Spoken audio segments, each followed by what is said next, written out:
Hey Zwifters, I'm Simon Schofield, and this is the Zwiftcast. Coming up on this episode, Peak Zwift. As numbers surge beyond anybody's expectations, except mine, we have a winner of our Peak Zwift guessing game. Hint, it's me. Club Functionality has launched its MVP for now, but there's more to come. We talk to HQ about the thinking. And the fence is back. Kinda. It's been in the workshop to get patched up and it's still being tested, but we've got all the details.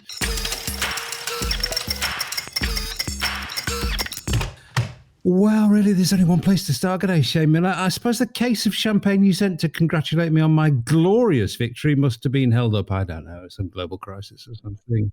Simon, you're going to have to speak up. I think there's a bit of there's static on the line there. I can't quite hear not what good you're enough, saying mate. there. Not good enough. I know you gave me loud and clear.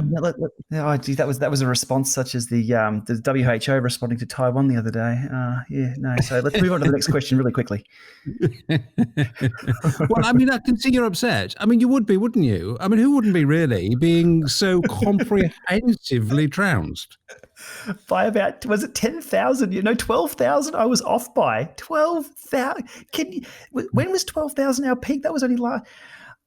No words. I have no words. Unbelievable. No. Look, I'm completely beaten to a pulp with this one, Simon. I can see you've got it, mate. Nathan Gary, yo, dude. The thing is, I mean, I'll never beat either of you two on a bike, either real or virtual. So I'm just going to milk this, I'm afraid, and I intend to do so. I mean, I'll give you now an opportunity, Nathan, just to pay a short tribute to my foresight and wisdom. Oh gosh, you mean my excuses? The same thing that happens on the bike is going to happen here. You know that. I mean, like, oh my god. So I wanted to shoot higher. I had all intention of shooting higher. Here we go. I had all intention of shooting higher. No, when you said higher than me, I kind of was almost like, wait, I had a lot of double guessing because I was expecting you not to go higher than me. I actually was not expecting you to stay a little bit more conservative, but yeah, good foresight. I think I don't know. I think it's going to go with some of the stuff we have in the podcast here. It's very interesting that we even have these numbers too. So very nice. Well played, Simon. Well, I did have to wait a long time for a little well done, but I managed to wrench one out of you finally. So thank you for that.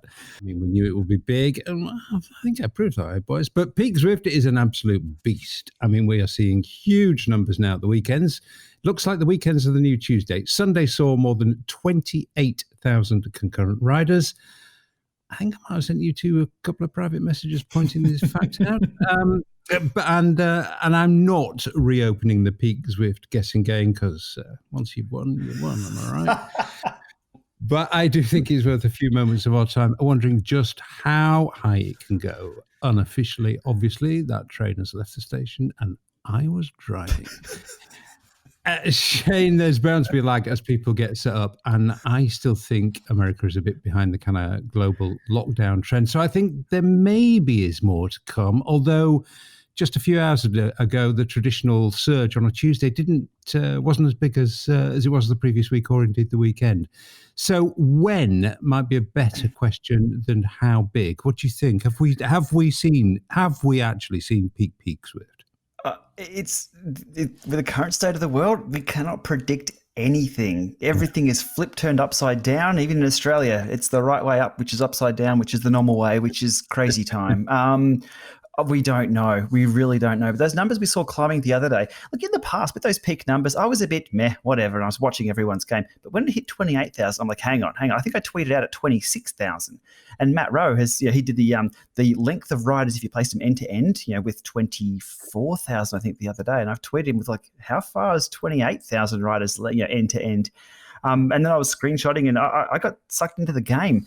As for the day, again, who knows? Every day is a Sunday now, I think, isn't it? It feels like that here. Everything's shut down. There's no one. It's just this weird place. I can't answer other than I don't know. That's a safe. I don't know is pretty much the answer to everything these days. Nathan, I mean, things often do happen slower than we think they're happening, and people are going to have to make adjustments to ride inside. They've got to kind of find space, accommodate the family, all that sort of thing. Same question to you, really. Do you think we've seen peak? And if we haven't, when might that come? There's a couple of factors that come into mind. I mean, I think your ideas about where this goes, I think it plots along. Okay. I think it plots along the same trajectories of some of the exponential growth actually that we see with the virus. And so I would love to see stats right now about what countries are riding the most for Zwift and where the most growth for those countries are. And I'm wondering in this places where people are really starting to take things way more seriously because of the overload that is happening. I have a feeling it was on a very specific place of trajectory. Okay. And I'm making a lot of assumptions here, but the trajectory on that exponential growth into lockdown and then trying to make those new cases go down very quickly. I think that might relate very directly to what areas of the world we're also seeing way more people ride Zwift too. Maybe I'm wrong, but it would seem to make sense. And I think you're right that there's some places where that kind of response of seriousness to just stay home is just not there yet, and that will really drive the numbers up. I also think there's another factor though. At what point of the expectation that I am going to ride my bike outside was that fierce that the most ardent I will not Zwifter is going to get on Zwift? And I think that's around June. So like if we go out that far, I think because there's I think it has a lot to do with we're in March and April still here. I think your part of the world actually probably has a bigger upflux because you guys get outside earlier, but I think Midwest and like different areas that are colder, like our expectation to be riding outside is more late May to June, like, and that it is like, no, we are supposed to be religiously riding outside. You know what I mean? Like, that will probably see an uptick if we're still in this state. So those, I don't know when, but those are the things I'd think about. Well, I think they're really good points, actually. And just anecdotally, and if I am going to put an inquiry into Zwift for next week's episode and just see if there are any interesting stats they might feel like they could divvy up to us about who's riding where. But anecdotally, there is absolutely no doubt whatsoever I am seeing way, way, way more Spanish flags in the game. And, you'd expect that because it's illegal to ride a bike in Spain at the moment. One thing that may, of course, though, hold back ultimate peak Zwift is trainer availability. So let's get a view from the front line. Ian Whittingham is managing director of Sigma Sports. They do a lot with Zwift, and they are one of the leading online retailers serving customers with bike stuff, including trainers all over Europe. I mean, we've been around for 28 years now, trading from Southwest London, and we have a lovely store in Hampton Wick. But yes, in the last few years, online's really grown for us and now makes up over 80% of our business. Yes, and indeed that's what we're here to talk about. In these strange and terrible times, all kinds of things are changing, and lots and lots and lots of cyclists are retreating indoors, and that's reflected in trainer sales that are off the scale, really. I mean, could you just quantify that in your experience a little bit? Every single day, things are moving and changing. But once it was quite obvious we were heading towards some kind of lockdown and the bars and restaurants were shut on that Friday evening, we've seen a massive surge in trainer sales at a time of year where, of course, you'd expect them to start to peter away as summer. I've seen some figures in the hundreds of percentages increase. Yeah, so for us, actually, it's over 1,000% increase. And that could have been a lot more if we could have got stock. So the moment we realised what was happening, our buying team were on the phone to all of our trainer suppliers, and working on what the stock was available. We were buying in as much as we felt comfortable to fuel the demand we were seeing. The reality is we could have bought a lot more and sold a lot more.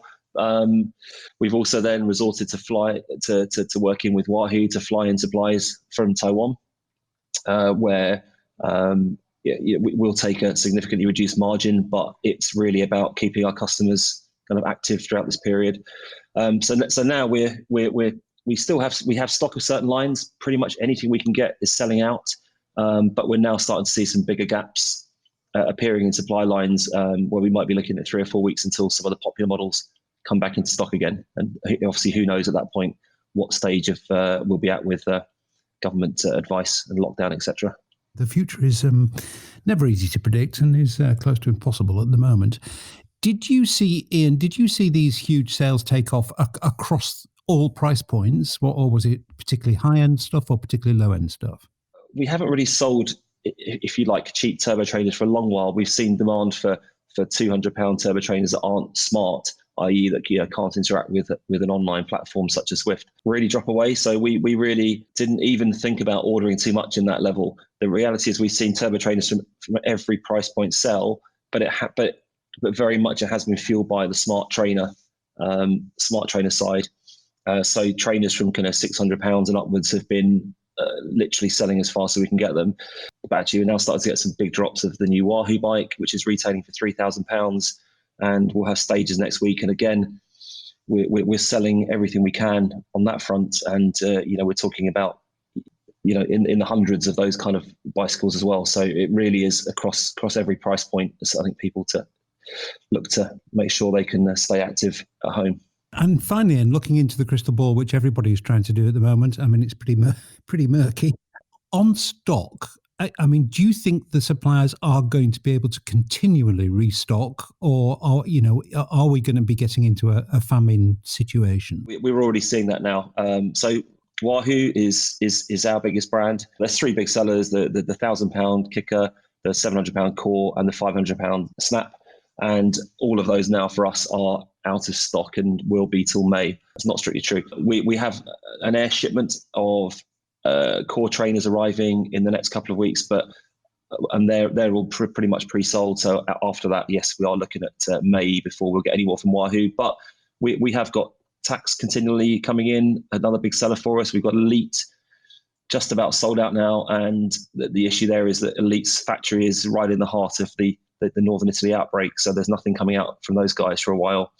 And then other brands, Kinetic and Saris, again buying in what we can from our suppliers, and seeing those all move through as well. It is crazy. We inevitably our trading team look at the marketplace, and it is pretty much an out of stock message across the board.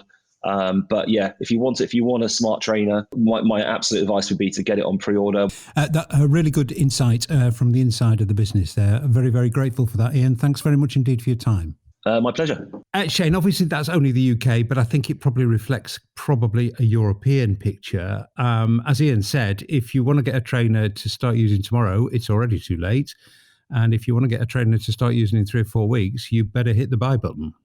Yeah, unforecasted, I think, was a word I've used quite a lot in the last week or so, because it was the end of season. It really was. Now it's higher than the highest season we've ever seen indoors. It's amazing.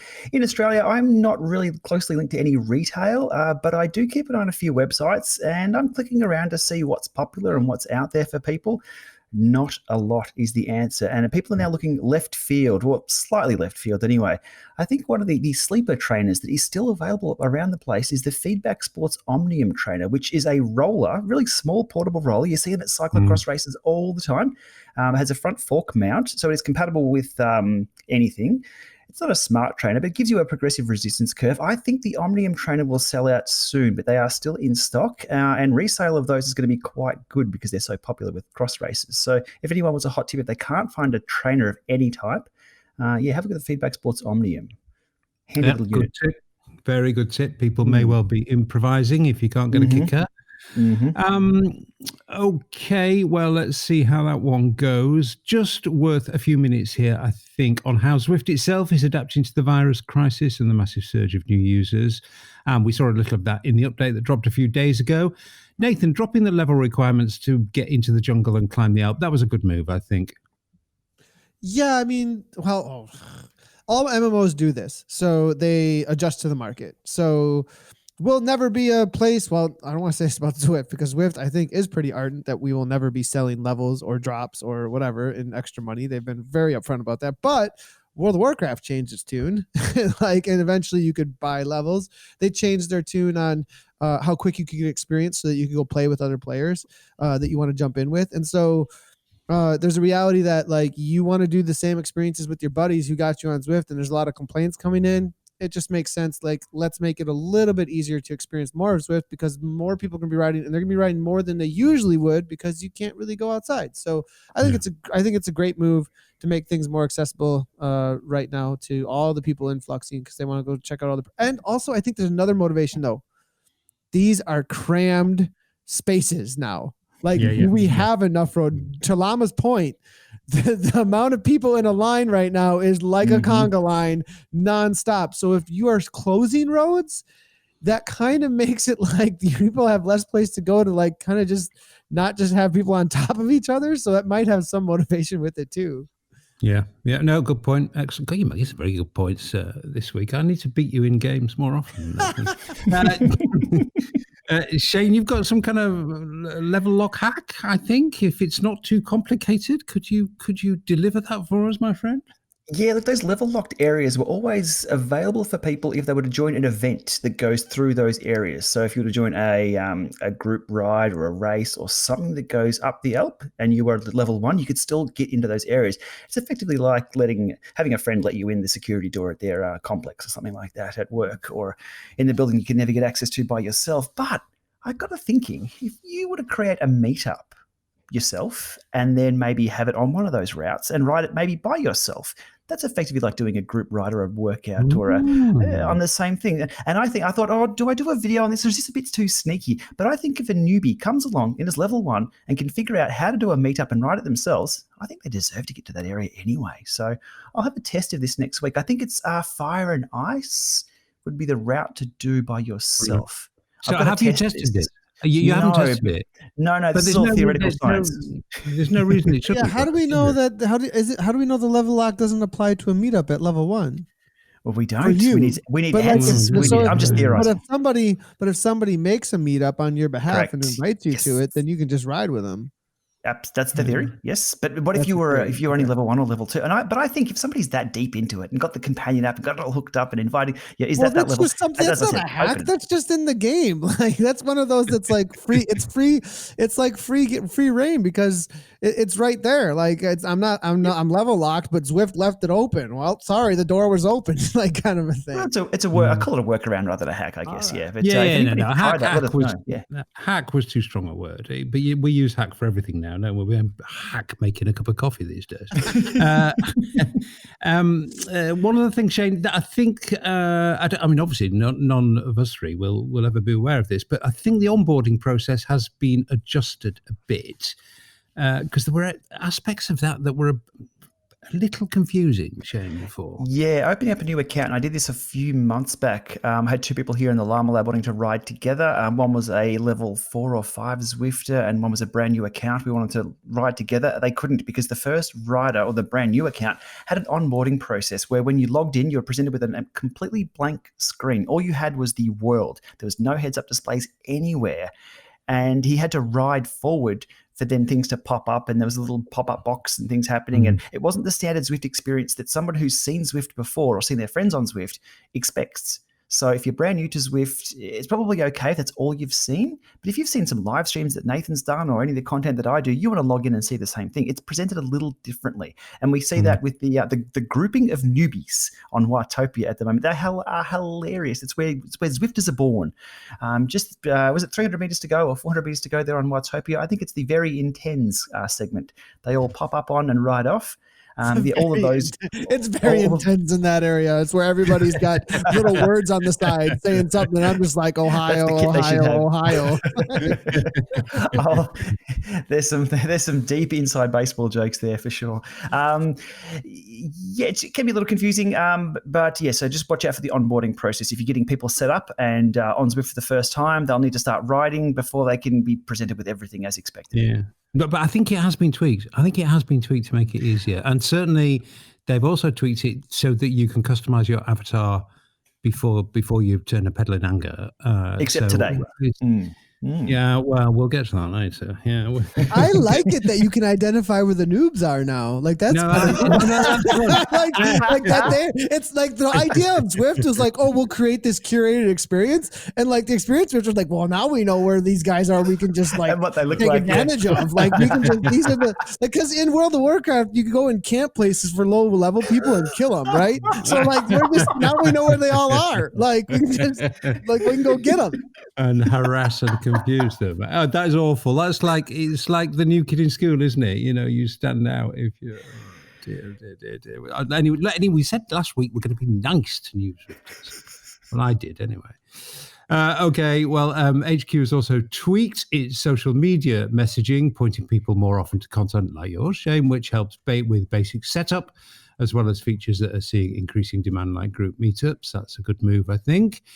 And the important thing in these times, even though it seems a little pedestrian, is just to keep the service stable and make sure the basic experience just works. Now is not a great time to be introducing big new innovations or even new maps. Steady as she goes has to be the sensible thing here, Nathan, I think. I don't know. They got a curated experience with the news where you can camp them. I think you just can. I mean, like they go there and we go to the news stuff. It's all good. Okay. You're not letting them off the hook. Why should you hold back progress? Like I don't get it. Steady as she. Yeah, keep it steady. Let's get the new stuff. Okay, so there's me leaving the door wide open for you to say something nice about HQ, and you stand resolutely on the other side of the door thumbing your nose. I didn't know. I was just saying we like new content's cool. That's all I'm saying. Well, yeah, we know that. No, new content is cool, but maybe not now. Anyway, okay. Well, I gave you a chance. Shane, other services which have either intentionally or kind of accidentally seen increased usage are suffering. I mean, I'm not going to name them. It's a bit unfair, really. But there's some creaky stuff around, I think. Trainer Road introduced a new feature using video to connect people training together. I'm not sure how resilient that is, though the early reports were pretty good. So, maybe you can launch new things in the middle of a crisis. But the thing is, while the virus is horrible, we know it's horrible, but it is undoubtedly an opportunity for kind of all indoor riding services. But you have to have your ducks in a row at this point, do you not? You have to have a very solid core product, and that cannot fail during this time. We've seen Zwift only fall over for about 30 minutes, I think, in the last 2 weeks, which for a lot of people, they're thumping tables going, oh my God, I couldn't log in. Back in our day, back when we first started, it had a known thing. It's called the Yenzi effect. It was happening quite often, so that was pretty good. During this period, look, there is unforecasted growth across everything. Now, that includes not just hardware suppliers, but in the server side of things, you've got to have enough instances spin up, enough resources in the back end to deal with this just surge in traffic. So we've had a few other platforms go down or have a few hiccups. I believe one of the video delivering service platforms also had degraded service because they were just pushing out so much video. Their ISP just toggled them down a little bit. So I had a stress test for this. It's tough to do. A lot of the time, this increase in traffic gets confused with a DOS attack, a denial of service. It's not really the case. It's just people wanting to ride bikes indoors, which is a good thing. But I think everyone has weathered this storm so far.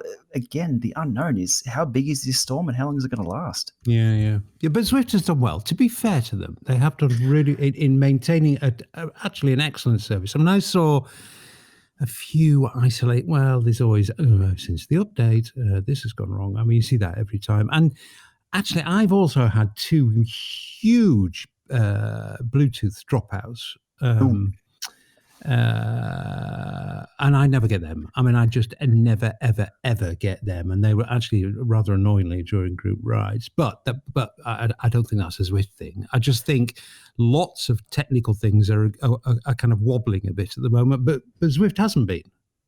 I think there's a problem out of Germany at this point in time as well with one of the ISPs. Yeah. People with the wired connections and they have to switch to 4G or 5G for it to work. So we have ISPs throttling certain routes and things. It's not a Zwift thing. Also, with people having trouble during the very, very big events, I've got a niggling feeling that that's pushing systems to the limit. If you've got an old business laptop that gets very hot when you're Zwifting, if you're drawing 200 riders on the screen at any one time, that's a whole different game than drawing 2 or 3 riders that might be on the screen for a free ride.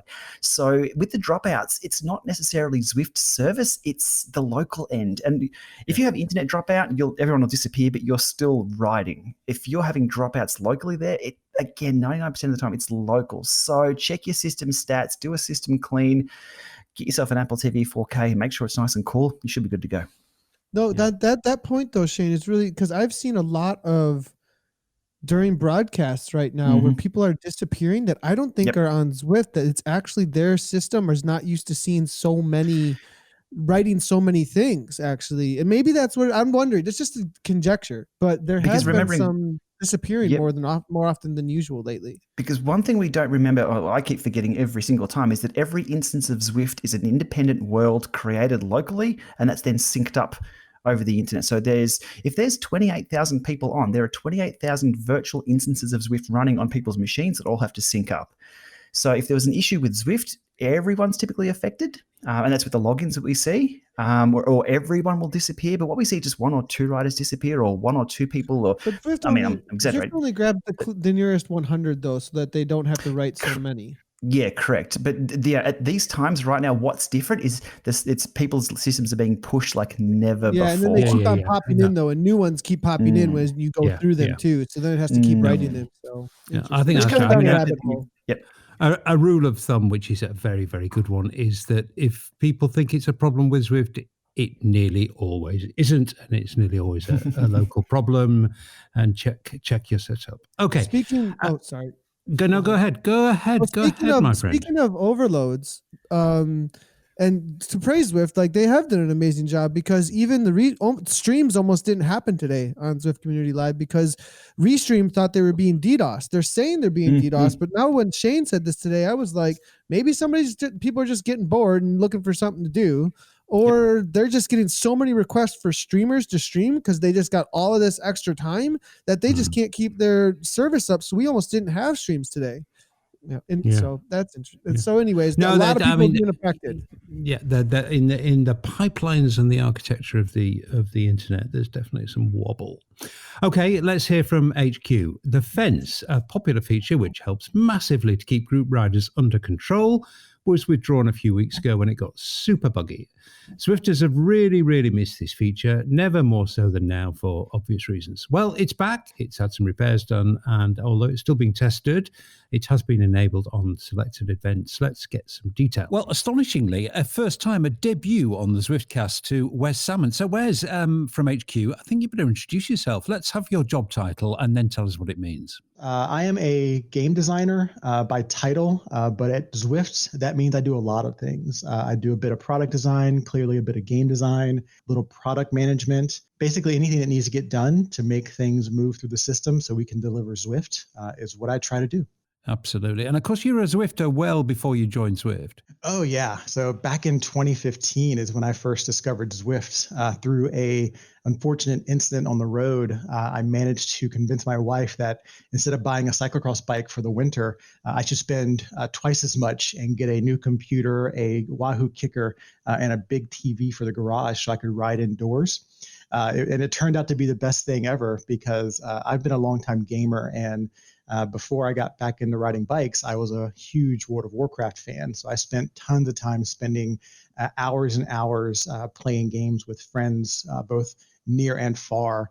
And finding Zwift really allowed me to kind of scratch that itch of that social connection to people through gaming. It's always good to get a feeling of who people are when they talk to us about what's happening at Zwift. Let's start, Wes, with the fence. Now, we know the fence had to go into the workshop. So imagine that I am sitting with my finger poised over a Geek Speak buzzer. And if you lapse into Geek Speak, then that buzzer's going to go off. It might be metaphorical, but without too much Geek Speak, what was the problem? Well, okay, there's two problems with the fence, and one of them was technical and one of them was experiential. We spent a bit of time building out the visual style of the fence, and during that time, one of the things we talked about was that it didn't really matter if the fence looked perfect because we didn't expect people to ever really see it more than once, because our thought was that people would go see it, they would go past it sometimes, they would get the UI that says, hey, go back to the group leader, and they'd say, okay, that's what the fence was about. I don't need to be here anymore, and go back to the ride leader. Instead, what we found, they love playing with the fence. They love testing those boundaries. They love like playing little games with the fence. They love chasing the fence down. It was completely different than what we expected people to use the fence for. So that was the experiential part, that people were actually using the fence as a target to do cool stuff with. Just to be clear, you didn't see that coming. We did not. No, we did not expect that Zwifters would see the fence as that squirrel to chase constantly. We expected people to experiment with it, but we did not expect it to be a constant experimentation. The second problem is a technical problem, which is, and I will try not to get too geek speaky here, the way that positions are calculated in Zwift, like my position versus your position on the road versus the roads themselves and how the intersections connect those roads, that system is very complex. To use the fence properly required that we use calculations that are using that system to figure out where you are as a ride leader and where I am as a rider in your group, and then figure out where the fence should be in real time, and then where my bike is compared to that fence. And we're constantly updating that. Every frame, we're updating that. So if you're getting 30 frames per second on your typical, computer playing Zwift, that's 30 updates a second that we're getting that information and doing the calculations. And that works great until it doesn't. That's the long and short of it, is that the calculations are complex. They are a number of bugs that we needed to track down and solve. And the number of people that were being impacted by these occasional miscalculations was greater than we were comfortable with. There would be people kicked out in mass. There would be people 50 or 60 at a time kicked out of a ride because of these miscalculations. So that was too much for us. Very frustrating for a user as well if they've been looking forward to a group ride and they get booted through no fault of their own. Especially when they're doing everything right. Like they're like, I was behind the beacon. I've been taught to stay with the beacon. I was doing it right, and Zwift still kicked me out. That was something we were like, we can't let that stand. We have to figure out a solution for that. And part of that solution was to turn the fence off for a bit so that we stopped kicking out people inappropriately. But also it gave us a little bit of room to actually start to really dig into these bugs. Well, I won't ask you to explain the fix, but I assume that the fix now incorporates this learning that Zwifters do play with the fence. Yeah, there's definitely that learning that impacted some of the changes we made to help improve the fence calculations. But some of the things we learned during the route calculation issues helped us with the fence as well. So there's a combination of a number of different fixes that went into place, as well as some telemetry. And I know that's a dirty word in some cases. It's not about finding out things about your device or things about your location or your Wi-Fi. It's about when you get kicked out of an event, we are going to have the system send us some extra data about where the ride leader was being reported to, where you were reporting yourself to be, where the fence thought you were, and where you were on the route. So we can start to debug if we find more bugs. We'll be able to kind of have more information right away, as opposed to asking someone that got kicked out of a ride to try to reproduce it in a separate ride. Okay, well, that's super interesting. I'll talk to you in a few moments because Zwifters really will want to know when the fence is available for everything. But we'll get to that in a moment. Did it take you by surprise, Wes, how well used, well loved, and how much people miss this feature when you did have to pull it? It did. So when we first released the fence, we were watching how many rides were using it. And at one point, I think I did a quick calculation during the week. I think there was 200 plus group rides over a 7-day period out of 230 or 240 total group rides that were using the fence. And that was far more than we expected to use it. Okay. Well, look, I know it has to inevitably, when there's an overhaul of something like this, it does have to go into kind of test mode, and it's only available now for selected rides. And I know software guys hate the kind of when question, but what's the kind of roadmap for restoring it so that all ride leaders can choose to use it all of the time? Well, the goal is for me to actively audit a handful of rides. And I'm thinking 3 to 5 rides should be enough to really understand exactly how our changes are impacting the experience. Once we have that data, we'll be able to make a determination on whether or not the fence is suitable for broader usage. And if that's the case, then we'll be able to turn it on for every ride that used it before. So we'll be turning it back on for all of those rides once we determine that the fixes in place are doing what we want. And I'm hoping that happens this week. Okay, well, I think Zwifters will certainly welcome that news. And I think also, Wes, they'll really understand and appreciate the detail that's gone into that explanation. Certainly Zwiftcast listeners love that level of detail, and it's great to hear that from you. So thanks very much for that. And we're going to come back to you in the podcast in a few moments' time. But for the present time, thanks very much. Well, that was really interesting. I mean, obviously, there's a lot of maths stuff there that caused the problems. But what Wes said there, the thing that I found most interesting was that they never foresaw that Zwifters would mess with the fence, would play with the fence, would treat it as a squirrel, as he described it, and would, not go up to it and look at it and come back having realised what it did, which is what they thought Zwifters would do. But Zwifters would go and continually mess about with it, Nathan.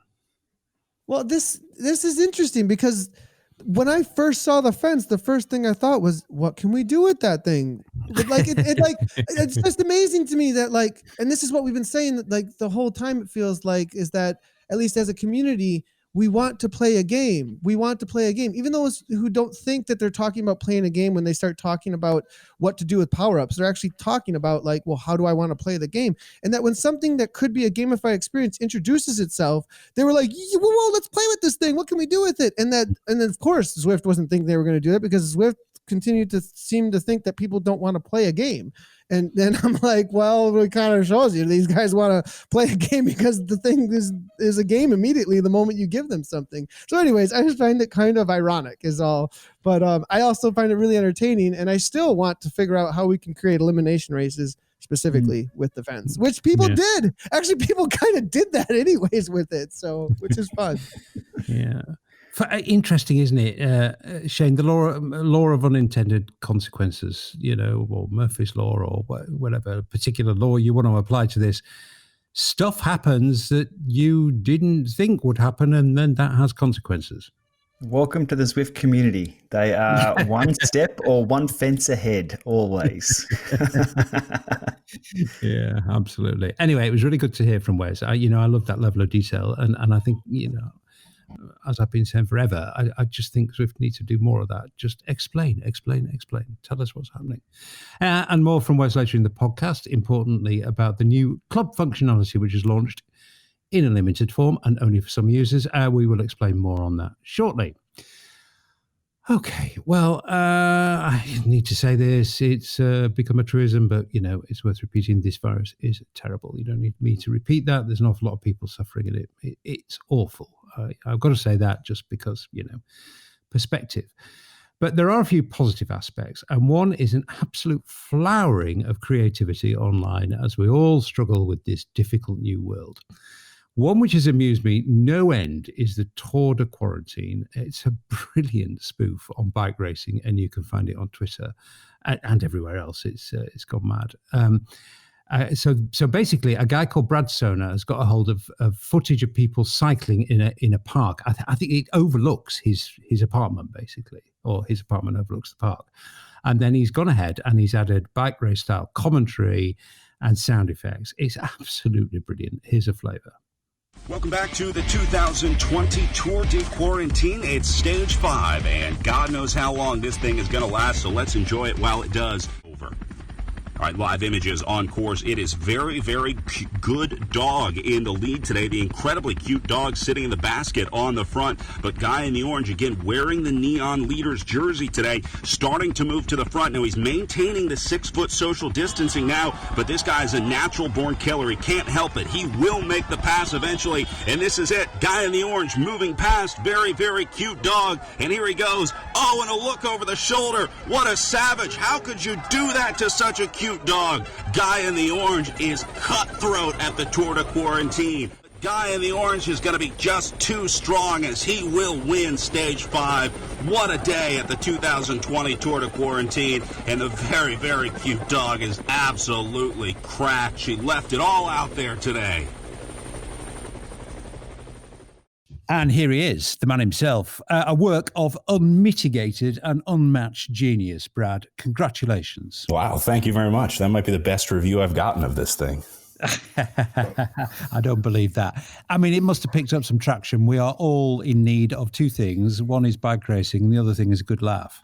Yeah, I was shocked by the response to it. I just wanted to make a couple people laugh and put some smiles on some faces around here. But when I started to see the popularity and people were sharing it all over the place, and I just thought, I got to keep this going. So I did not intend for this to turn into a long tour, but the response was incredible. And so I figured I just had to.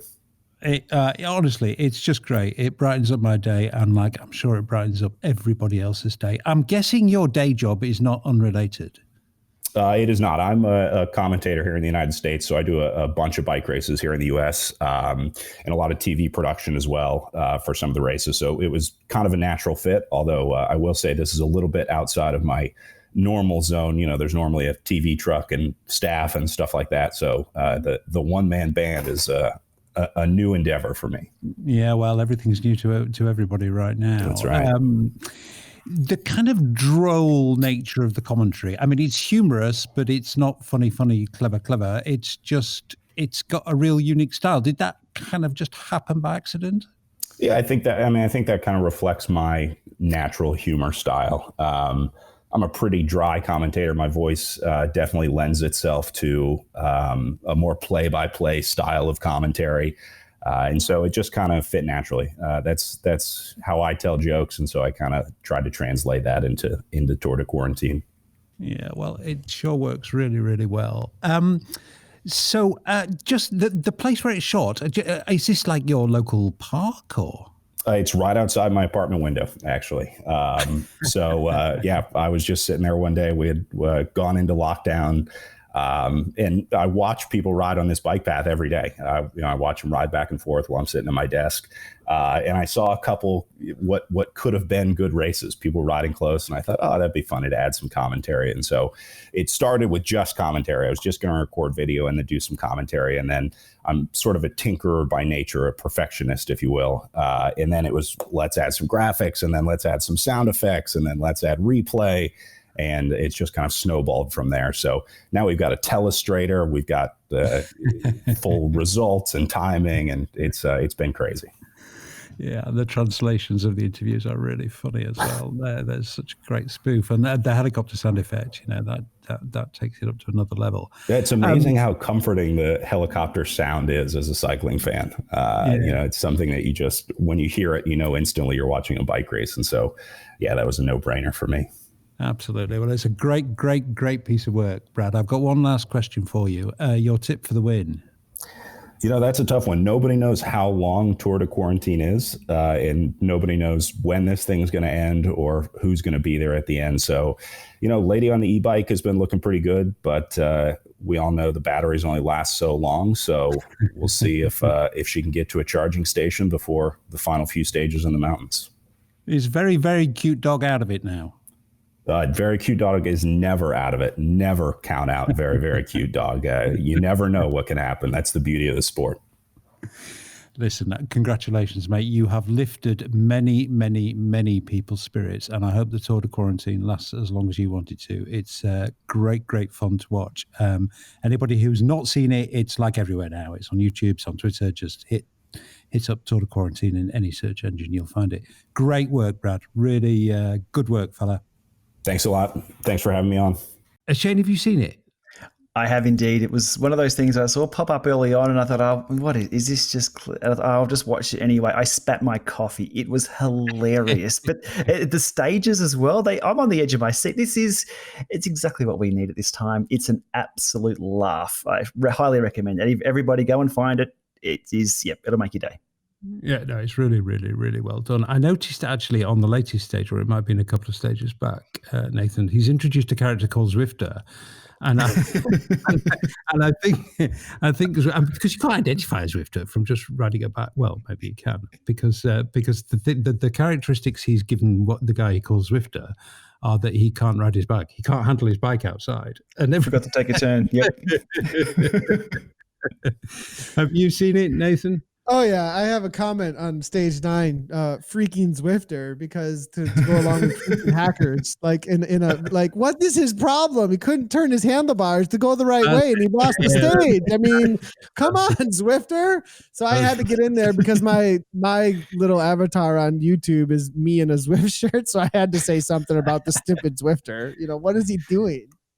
Yeah. Well, it's I love great. what Brad's doing. It's great. It really is awesome. It's great work. Go find it. It's very funny.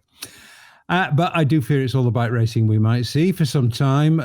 The Olympics is finally postponed, and the organisers of the tour are saying it could take place effectively behind closed doors. I mean, personally, I think that's really, really unlikely to happen, but we'll see.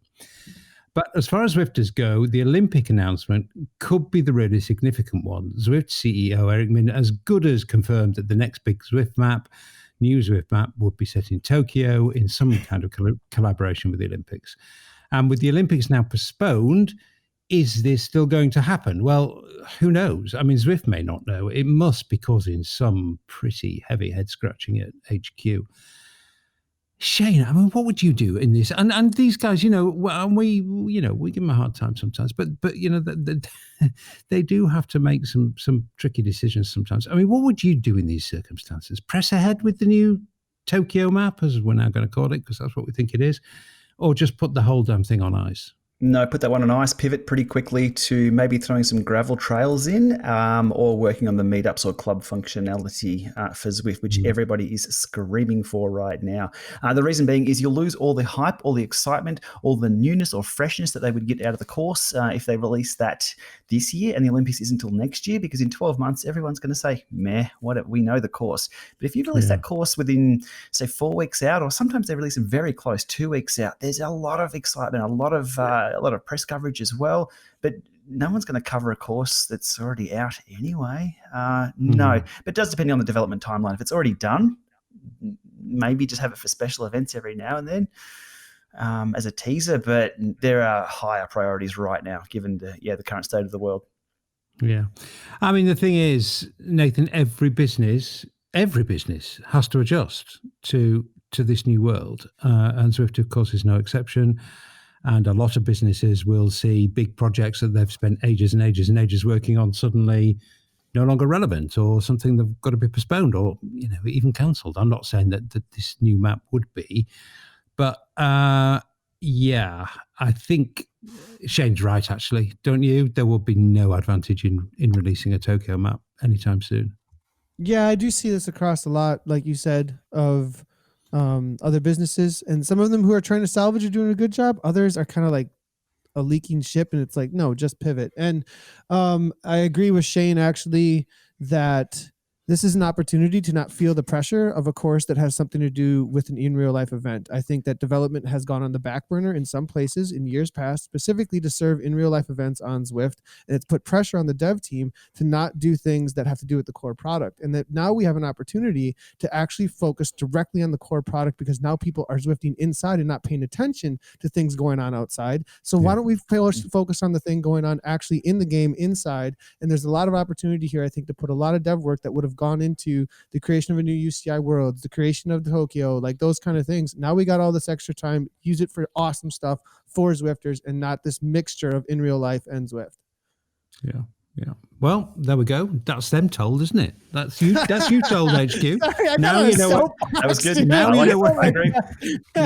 You know what you're doing when you arrive at work I tomorrow. have some strong feelings about this. Okay, well, we're all getting used to adapting to change. Zwift, I'm sure, of course, will be doing the same. And it is very hard to say what will be happening with any new maps now. I guess I could try to get some information for an upcoming episode out of Zwift, but I'm not sure I'd hold my breath on that one. But as Nathan said, and Shane said pretty much the same thing, I don't think any of us will be surprised if the vast majority of Zwift staffers are not engaged on just keeping the platform running nice and smooth and keeping Zwifters busy with events and other things in these extraordinary times. Right on.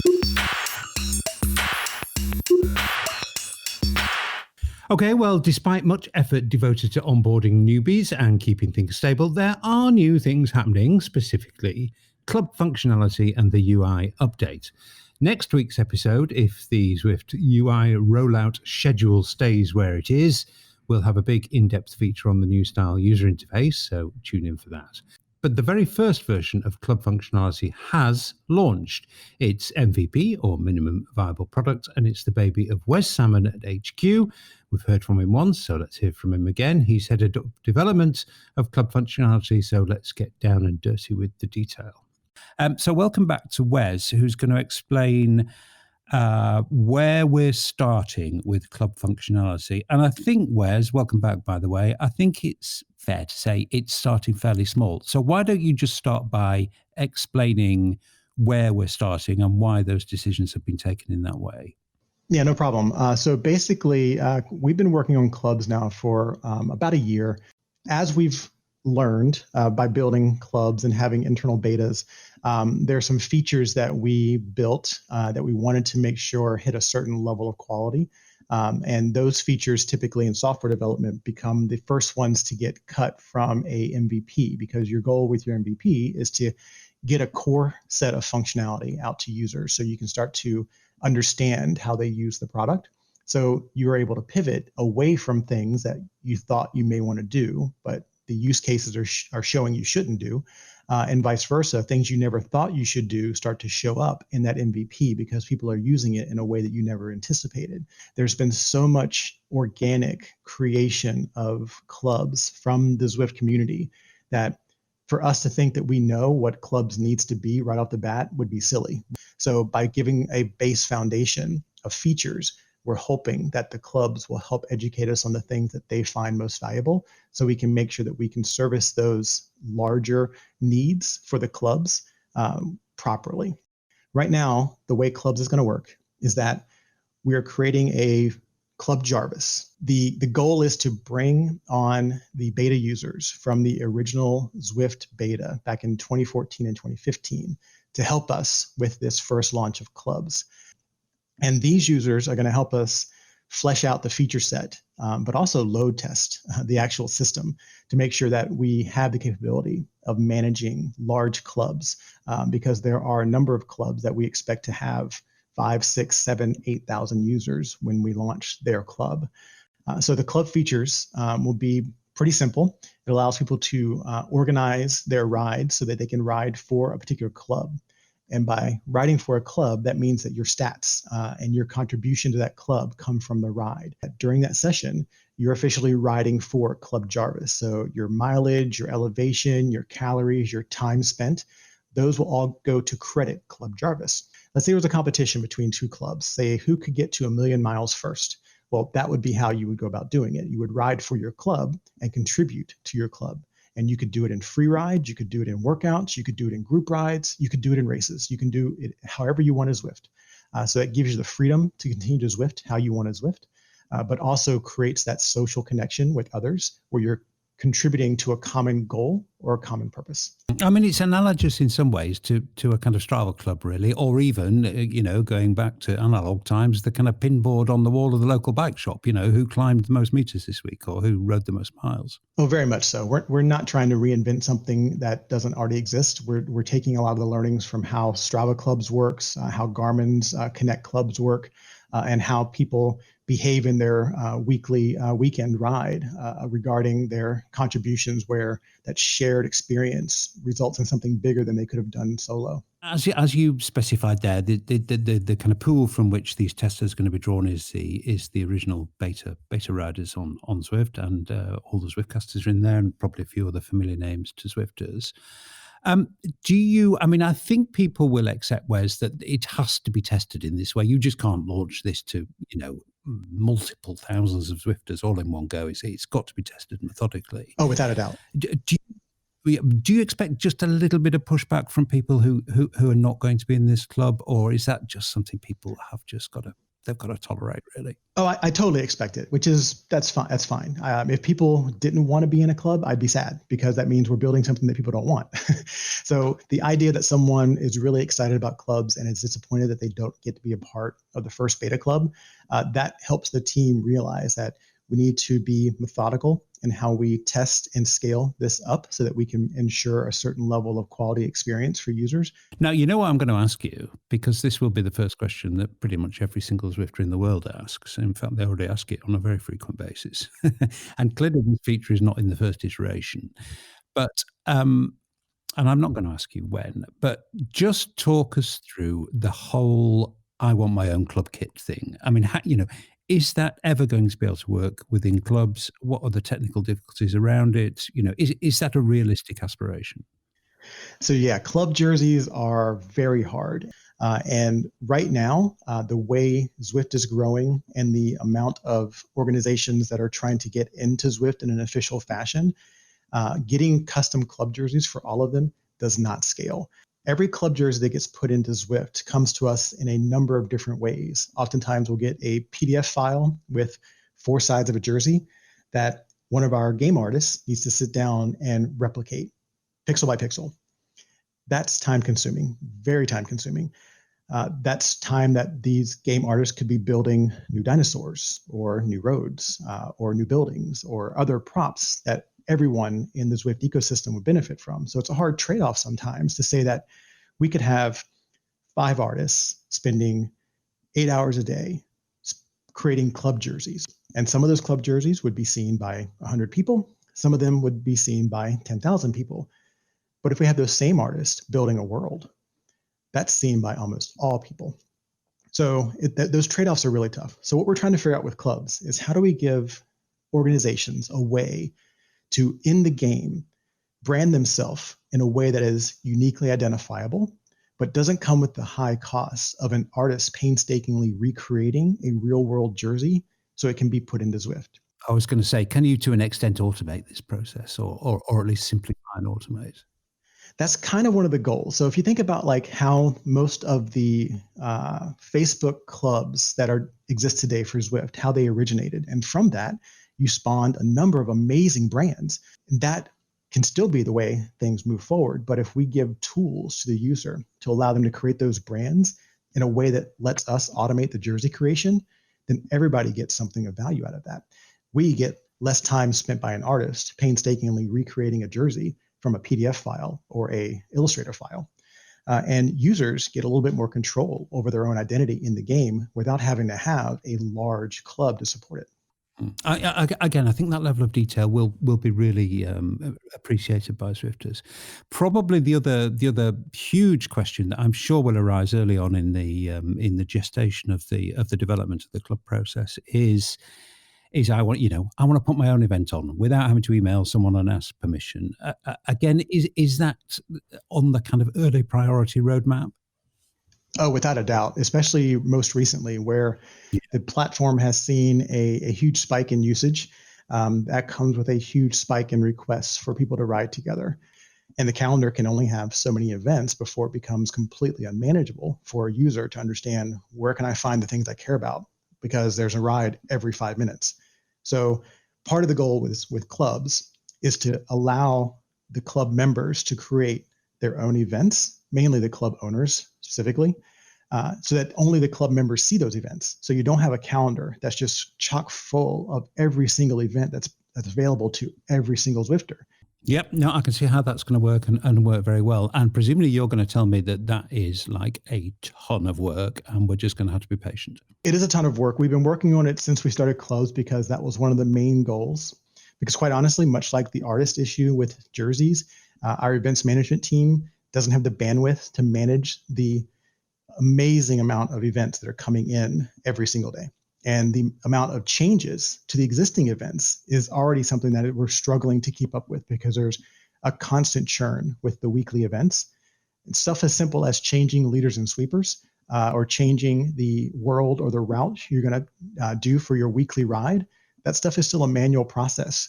And we're working really hard to figure out a way to automate that and give more control to the event owners and leaders so they can manage those components themselves. We built a foundational component for this with clubs, and we're probably going to end up leveraging that sooner rather than later so that we can actually help dig out of this kind of overwhelming amount of requests that we have in the current condition. Like with so many people wanting to be in Zwift as an organization, so many organizations coming back to Zwift because they need to be able to ride together. We want to give tools to the users as soon as we can, which may mean pivoting a little bit of our plans around how this event management work gets rolled out.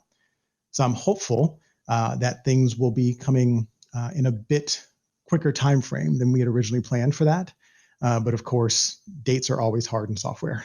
The dates thing. I mean, so hard to go there. But this is a continuous process of development, and new features are going to be added in chunks of time that are denominated in weeks or in months. Wes, I mean, can you just give us a kind of broad brush?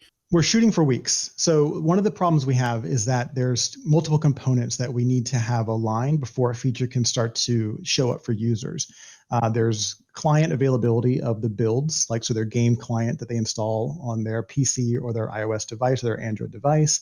There's the Zwift Companion component that Clubs is going to rely on heavily. And then there's the server backend components where we have a number of different services in the backend that would also need to be updated in tandem so we can have a feature show up for users. So all those things we need to improve our cadence on. And that's something we're working on diligently internally. We have been for a long time, and we continue to work on that. But I'm hoping that Clubs will allow us to kind of make improvements in a system so that the rest of the system itself would benefit from it. So hopefully that'll help a lot. Hopefully we'll see things happen in a timely and exciting fashion. But for now, Wes, really clear, detailed, and fascinating explanation of how Clubs is going to work, at least at the outset. Thanks very much. No problem. Thank you so much, Simon. Okay, I get that this will probably be frustrating for listeners who are not in the first club to launch on Zwift. We three are. Probably you might have expected that, but we'll give periodic reports on how it's working. And of course, as soon as development progresses and it becomes more widely available with more features, we'll discuss them as they arise. Wes, again, has taken the time, Shane, to explain, and, he's quite right in that this could be absolutely huge, one of the biggest things ever to hit Zwift, and things have to be methodically tested. They have to be tested at scale. But, I suppose if I'm being super honest, before I'd interviewed Wes and heard some of the reasoning, which I do think we ought to take into account, but I was just a little underwhelmed with the offer from the off. Yeah, I was asked a few times about this week. What is Clubs and what does it do? What does it provide me? Can I get and what will I get for being in the club? My answer in a nutshell was nothing at the moment. Nothing that people really want. I think there's a level of expectation people had about what Clubs is and what it will be in the future. And what wasn't delivered was club events for just members only. And that's what every single cycling club has contacted me here in Australia about this week. Can I run club races and club events?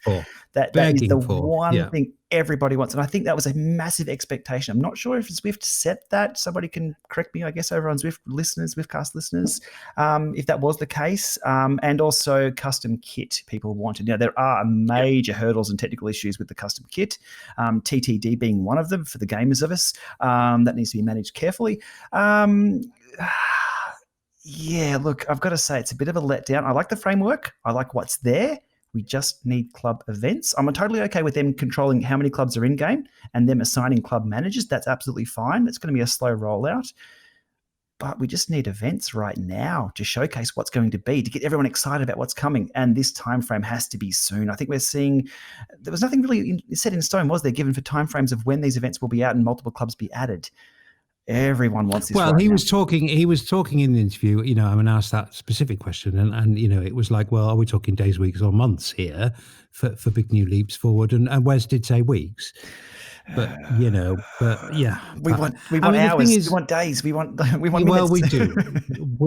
we do. And again, harking back to what I just said, the world has changed in 3 weeks. The world has changed, and circumstances have changed, and people's demands have massively changed. So I do think it's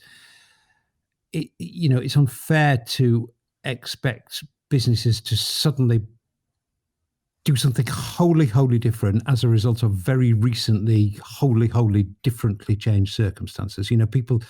Businesses are not just nimble enough. But nimble is not a word we associate with Zwift, I'm afraid, Nathan, is it?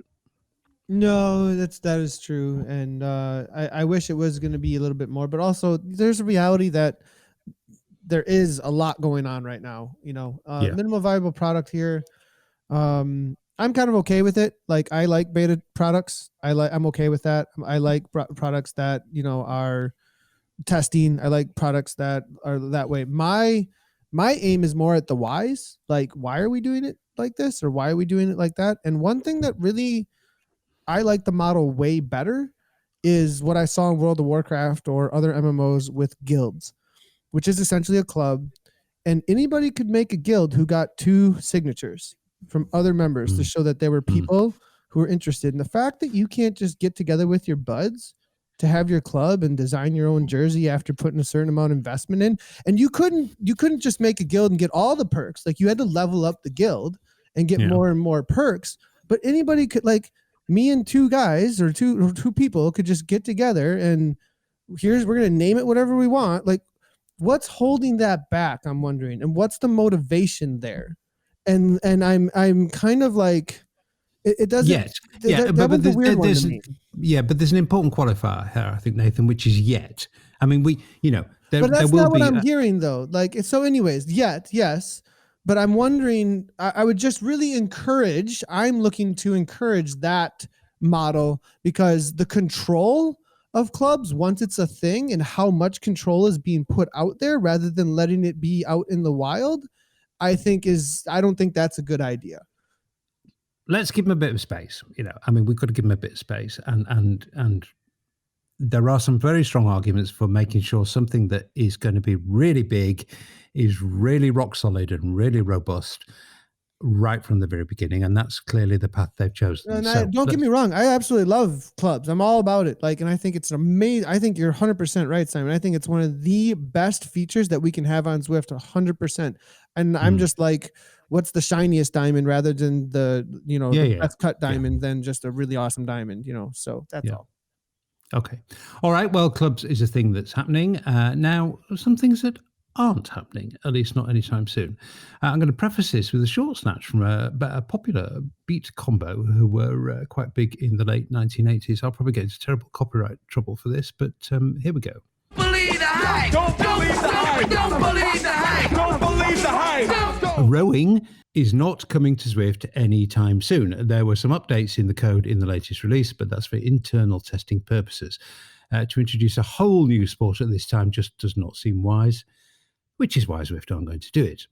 Anti-sandbagging measures. There's some confusion about this. There was something included deep in the code in the March update, but this is far from the finished product. And I've got a query in with the game team at HQ, and I hope to have something definitive in next week's episode.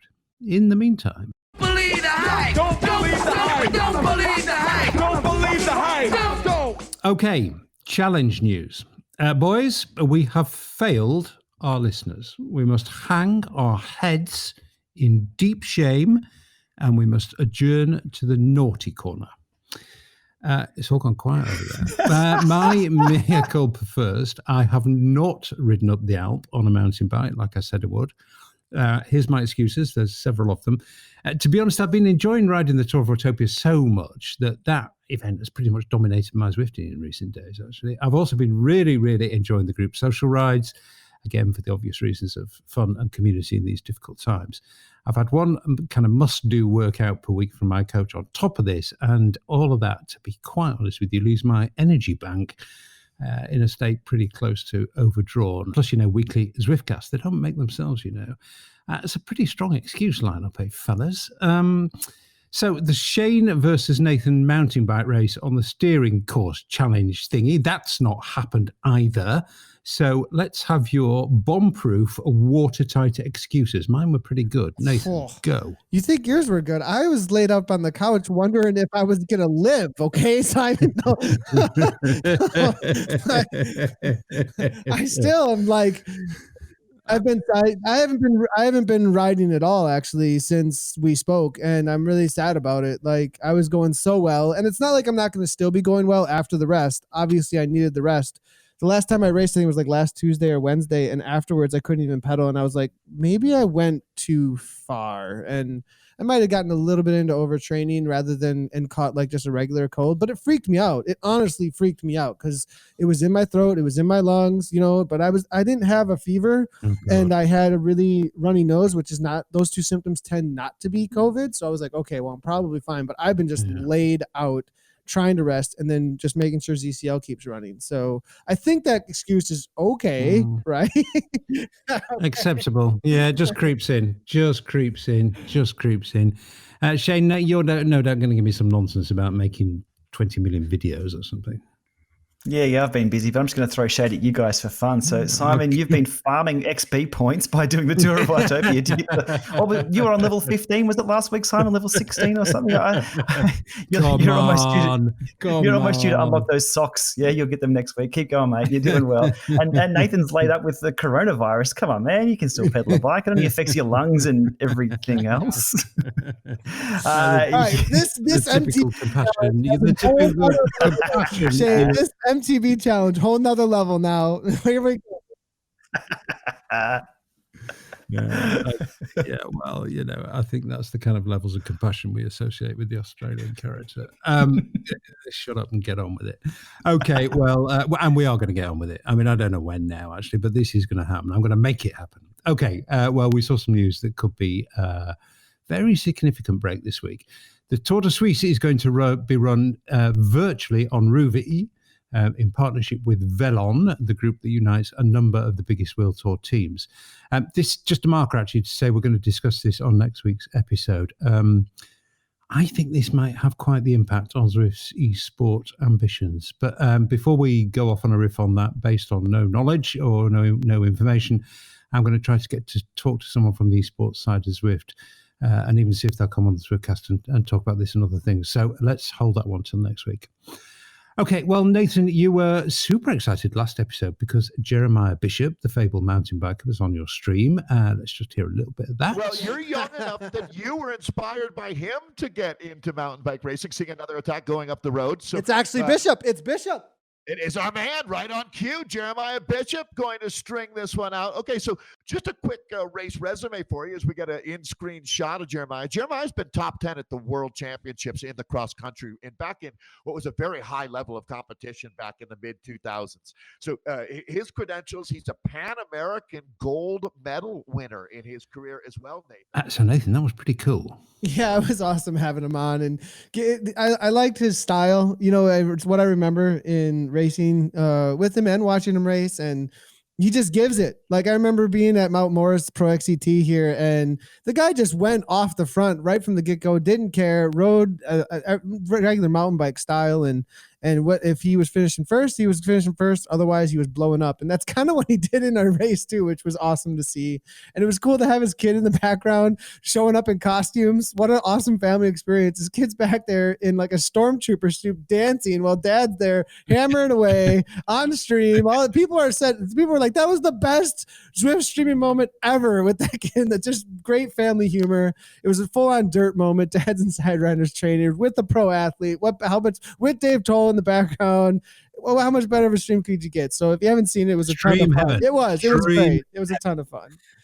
I mean, I guess your numbers are still through the roof, are they? They're doing great. Yeah, I think we had like a 20 to 25K view stream, and then I don't know, like all of them are pushing 10 to 15 right now, which is for this time of year is like probably triple to quadruple what we would usually see. So yeah, that's going really well. And now it's like we're going from 3 to 4 streams. Now I think within the next month to month and a half, I'll have 12 streams a week. So yeah, it's really, the content is really starting to pump out, which is a ton of fun. And some of it is like test lab stuff where it's harkening back to pushing the platform a little bit in spaces that the community is asking for. Like tonight we did a meetup thing with Midwala and Vivid Cycling in partnership with Volet Apparel, and they're all on board with it. We had a bunch of pro teams jump in as well. Next week we're going to have Payson McCalvin on, the national champion mountain biker too, who's jumping in on this test labs type stuff with these guys. So there's just, everybody's loving it, and with more people to do more stuff, we're going to come up with so much more content and